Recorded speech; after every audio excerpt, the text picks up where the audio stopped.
Welcome back to Stage Talk with Brian and Brad. My name is Brad Rhines. And I'm Brian Sands. And now we're going to do part 2 of our year in review with part 1 of our favorite shows. A little confusing, but why not? Brad, what are the criteria that you use in choosing your favorites of the year? Great question, Brian. The first question that I always ask myself when I see a show is, why this play?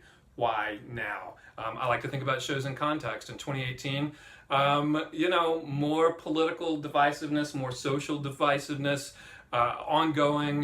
That's something that has really sort of weighed on me this year. And I found the shows that really moved me, the shows that I found to be the most engaging this year, were shows that gave power and voice to those who are often lack power and voice. So those are the things that I gravitated towards in my top picks. A little different for me. I tend to approach each show, whether comedy, musical, drama, looking at the script, whether I like it or not, how good I think it is, and how well the production of it is. So it doesn't necessarily matter to me. I can enjoy and I look forward to all sorts of things as long as they're done well. So what's your first one this year? I'll start with Hedwig and the Angry Inch at Cafe Istanbul. Edward Carter Simon as Hedwig was really angry and angsty and had a great punk rock energy, directed by Kimberly Kay, who co-starred at Zizek, and I thought it had a really down and dirty feel that really fit the material. Cool. What's your first pick?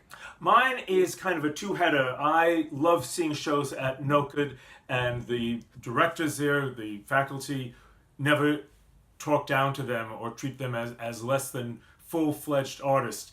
They did this year an amazingly impressive production and a regional premiere of a Stephen Sondheim show, not a well-known one, Anyone Can Whistle, wonderfully directed by Michael McKelvey and starring two young ladies that I think you will hear more of in the future by the name of Nicole Seeger and Madeline Bourgeois. At the same time, they did a powerful production of a play called Truth and Reconciliation, directed by Silas Cooper, about genocides and horrible situations throughout the world, ranging from Ireland to Rwanda, and where the students used the participants in those conflicts' own words to convey what it was like to be there.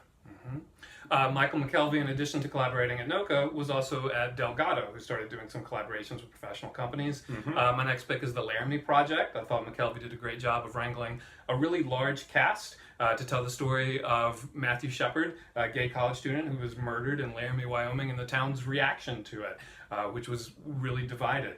I thought some standout performances included Matt Reed. I thought he did a good job. Bo Bratcher and Kyrie Armstead, too. And interestingly, one of my favorite shows of the year was also done at Delgado as a co-production with See 'Em on Stage, The Wiz. Again, this was the sort of thing where I've seen The Wiz before. I can't say I was necessarily looking forward to it per se, but Christopher Bentavenga, the director, did such a great job of individualizing each of the members of the chorus so that they all came to life. It wasn't just this vague group behind the stars. And the star of the show, as Dorothy, was a young lady by the name of Karis Gullidge. I hope I'm pronouncing that right. An amazing voice, fabulous acting. Just was an absolute treat to see that production. Mm-hmm. And Raheem Glassby as the Wiz. Absolutely. Excellent. Yeah. And so we've talked about NOCA and Delgado. We talked in our first part about theater space in New Orleans. My next show was Aliens by Annie Baker, which took place at a praline shop on St. Charles Avenue. I enjoyed Aliens. Chris Robinson and Jordan Kaplan as KJ and Jasper. I thought they really got the disaffected young man, smothered ambitions, the alienation that comes along with it. And the professional debut of a young man named Connor Dormus, mm-hmm. who's a high school student. I think he goes to Lusher. Yeah, I thought he did a great job in Aliens as well. And speaking of other high school students who are making their professional debuts, one of my favorites was Dames at Sea at the World War II Museum, the Stage Door Canteen.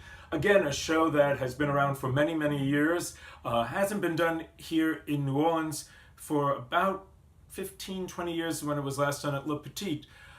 Banu Gibson, who's a wonderful singer and musician, performs at Jazz Fest. This was her first time directing a show, and she did a brilliant job of just capturing that kind of satirical flair as it sends up classic musicals like 42nd Street. The folks who stood out for me, although the whole cast was great, was a young lady who had the role that made Bernadette Peters famous, Amelia Jacquet, and with her, Renelle Taylor, both NOCA students, both incredibly talented.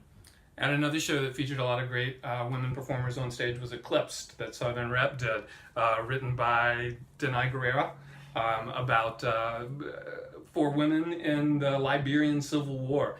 It's not something that you see a lot of on American stages. I thought it was a great representation of their stories. I thought the performers did a good job, particularly LaSharon Purvis and Adela Johnson, who sort of anchored that cast. And it was good to see. It was good to see that story depicted on stage. Similarly, at UNO, Goat in the Road presented an original play written by the company, Foreign to Myself, dealing with veterans and their return to society and how challenging it is, and dealing with post-traumatic stress disorder. That was not only moving, but visually stunning. The whole production team did an amazing job using the vast space of the UNO large theater there. Lighting, set, directing, acting, all wonderful. Super creative piece. I saw it last year and at the CAC, and I included it in my best of and for The Advocate. So I'm with you. I thought that was a great piece too. So that wraps up part 1 of our 2-part series of favorite shows from 2018. Come back and listen to what we also chose as our favorite picks for this past year in New Orleans theater. And as always, this is Stage Talk with Brian and Brad. For more Stage Talk, you can like or follow Stage Beat New Orleans on Facebook for all local coverage of New Orleans theater. Okay. I think we did it. Yeah. We pulled ourselves through that.